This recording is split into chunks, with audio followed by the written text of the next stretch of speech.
Chapter 28. After 20 years, Kate Barlow returned to Green Lake.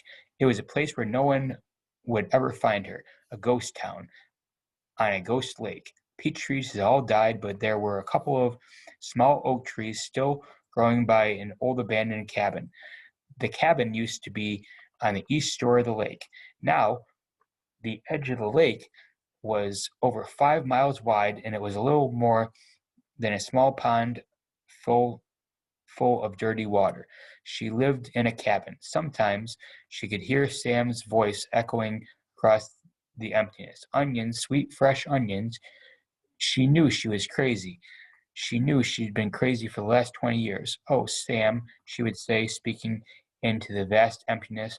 I know it's hot, but I feel very cold. My hands are cold. My feet are cold. My face is cold. My heart is cold.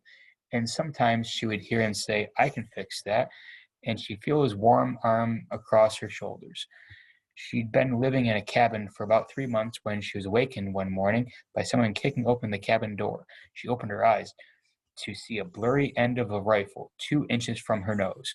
She could smell Trout Walker's dirty feet. You've got exactly 10 seconds to tell me where you've hidden your loot, said Trout, or else I'll blow your head off. She yawned. A Red Hawk woman was there with Trout. Kate could see her rummaging through the cabin, dumping drawers and knocking things from the shelves in the cabin. The woman came to her. Where is it? She demanded. Linda Miller, asked Kate. Is that you? Linda Miller had been in the fourth grade when Kate Barlow was still a teacher. She had been a cute, freckle-faced girl with beautiful red hair. Now her face was blotchy and her hair was dirty and scraggly. It's Linda Walker now, said Trout. Oh, Linda, I'm so sorry, said Kate. Trout jabbed her throat with a rifle. Where's the loot? There's no loot, said Kate. Don't give me that, shouted Trout.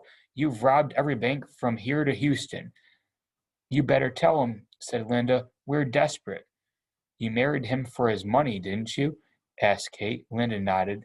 But it's all gone. It dried up with the lake. The peach trees, the livestock. I kept thinking it has to rain. The drought can't last forever. But it just kept getting hotter and hotter and hotter. Her eyes fixed on the shovel, which was leaning up against the fireplace. She's buried it, she exclaimed. I don't know what you're talking about, said Kate. There's a loud blast as Trout fired his rifle just above her head. The window began behind her shattered. Where is it buried? He demanded. Go ahead and kill me, Trout, said Kate. But be sure, but I sure hope you like to dig, 'cause you're going to be digging for a long time. It's a big, vast wasteland out there. You and your children and their children can dig for the next 100 years and you'll never find it. Linda grabbed Kate's hair and jerked her head back. Oh, we're going to kill you, she said. But by the time we're finished with you, we're not going to kill you, but by the time we're finished with you, you're going to wish you were dead. I've been wishing I was dead for the last 20 years, said Kate. They dragged her out of bed and pushed her outside. She wore blue silk pajamas. Her turquoise-studded black boots remained beside her bed. They loosely tied her legs together so she could walk, but she couldn't run.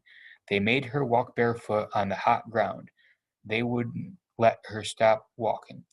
Not until you take us to the loot, said Trout. Linda hit Kate in the back of the legs with her shovel. You're going to tell us sooner or later, so you might as well make it sooner.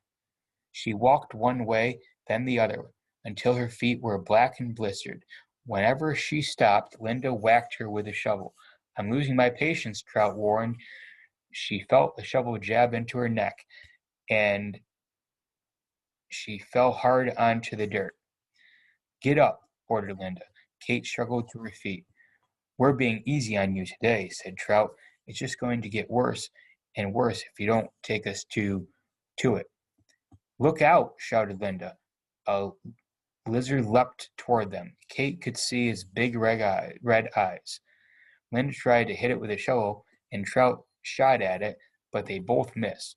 The lizard landed on Kate's bare ankle. Its sharp black teeth bit into her leg. Its white tongue lapped up the droplets of blood that leaked out of the wound. Kate smiled. There's nothing they could do to her anymore. Start digging, she said. Where is it? Linda screeched. Where'd you bury it? Trout demanded. Kate Barlow died laughing.